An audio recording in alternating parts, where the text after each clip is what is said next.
საიდან იწყება ეს ყველაფერი? ვინ ხარ შენ? ანალიზურად ჩამოვაყალიბოთ და ვიფიქროთ ერთად. ხო, სხეულის ნაწილია ხელი არ ხარ. მარტო სხეულიც არ ხარ. twini, არც twini არ ხარ. არც სახელი და გვარი, რომელიც დაგვარქვის.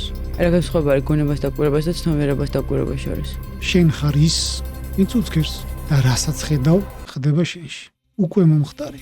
და შენ ცხოვრებაში რომ ხდება აი ეს და ირს ვაღებთ ამას რა უნდა აქ ჩემთან და ვარ უკმაყოფილო იმითი თუ რა მოხდა, ეს ნიშნავს იმას, რომ ჩემში არსებულმა გაუცნობიერებელმა კერამ, რომელიც შიგნით ისევე აკეთებს განაცხადს, როგორც გაცნობიერებული ნაწილი, მოიზიდა ის, რაც აი ეგ მე ვიღე და დავინახე. და გონებას ამაზე რეაგირება აქვს და როგორც ყოველთვის არის მტკივნეობა.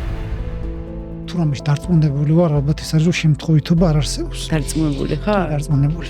შენ როდესაც სხვაზე ნერვები გეშლება, გაღიზიანებს და ასე შემდეგ და ასე შემდეგ, ეს ყველაფერი არის ის, რაც შენში შიგნით გაღიზიანებს.